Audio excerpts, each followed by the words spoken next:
I am going to make a new headboard. I know I said I wasn't going to make any more furniture, but I already had all of the batting, all of the foam. I only picked up 2 new things to create this headboard, which is this hardboard tempered board here. This is from Home Depot and it was only $7.50. So I picked up 2. And I'm going to use some of my leftover scrap wood to make a new headboard for my king size bed. I have never purchased an actual bed. I've always DIY'd the bed that I've wanted, and I first started with a queen size bed, but then I was upgraded to a king size mattress, so I had to of course dismantle that bed, and it left me with so much material. I had to throw out wood I kind of felt bad about, but I upgraded to a king size and I used a platform for the new mattress. All right, so let me explain to you how I set this thing up. Step 1, you pick up the temper board, and I want to say it's only 4 feet in length, so I had to use 2 and tape them together. And then I used my leftover foam and just sprayed it down, like stuck it down with some spray adhesive, some Gorilla Glue. I had some extra foam. I think I got this foam from a bed. I want to say it was a twin size bed, and so I used that because I wanted to make this thing pretty dense. Like I wanted it to be nice and fluffy, and I was trying out this little rotor from Fisker.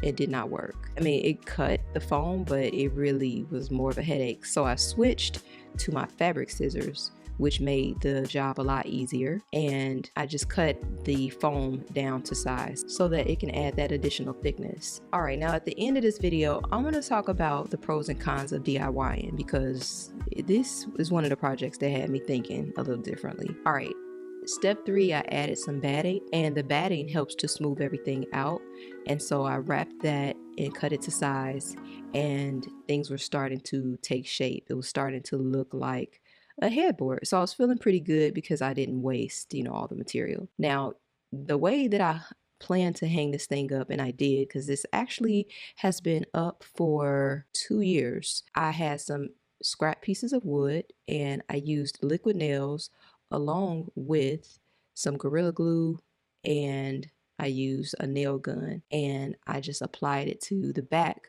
of the temper board over the tape, and I allowed it to cure for like, I want to say 2 days. I just really wanted to make sure it wasn't going to fall off. And that actually did the trick. I've had so many videos showcasing my bedroom, and my headboard was intact, never failed, and looked amazing. So if you have additional wood, you can always use it along with a French cleat to hang things up. Now, another thing that's always handy when you are trying to upholster anything is a automatic nailer or staple gun. That is clutch. Now let's talk about this fabric. I was in a fabric store here in Aventura, and I found this Krypton white fabric, and it was like a bunch of it. I still have a bunch of it left now, and it was only $99, and I was like, I need this now. And the reason I purchased it is because if you know Krypton fabric, then you know it is not going to get dirty, and that is the only way that I would use white fabric as a headboard. And when I tell you this thing held up beautifully, like no imperfections, no dirt, no nothing.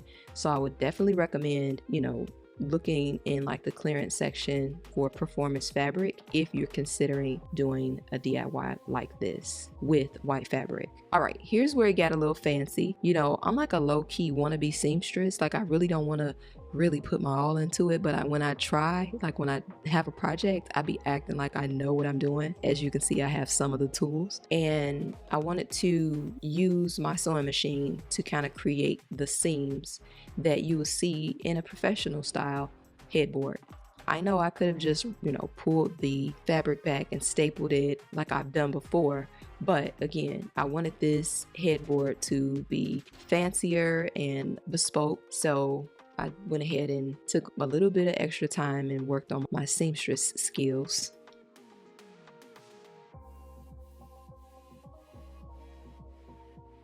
cut the fabric, and then I lined it up on top of the headboard itself. And where the seams met, I just pinned everything so that I can kind of get an idea of where I would need to sew. And I was trying to get fancy. I was like, oh, what if I use some black thread and, you know, do like the double lines? I looked it up and I was like, oh, I'm gonna do this. No, your girl was doing too much. It was very much crooked. So I ended up going with the gray thread, and I did not double stitch it. I just, you know, did plain stitches so that it can create a seam, and it worked out well.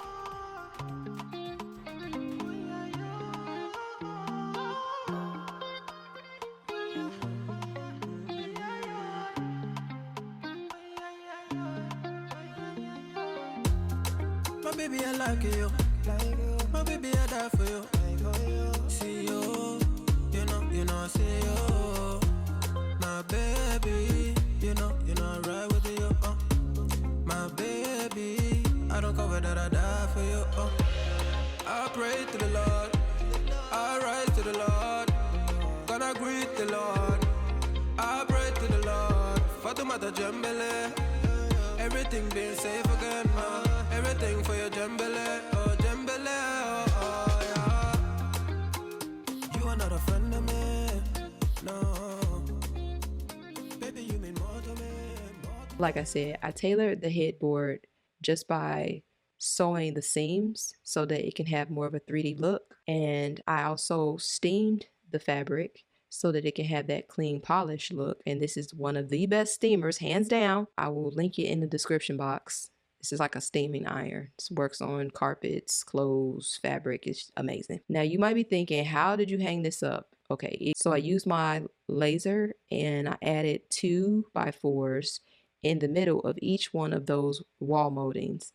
And remember, I added the wood to the back of the headboard. And so I ended up applying a French cleat to both sides, the back of the headboard and the 2x4s that were on the wall. And I just hung up the headboard all in one swoop like it was a picture. And it worked out. All of those little things allowed me to DIY and repurpose the fabric that I used in another DIY and create a new headboard.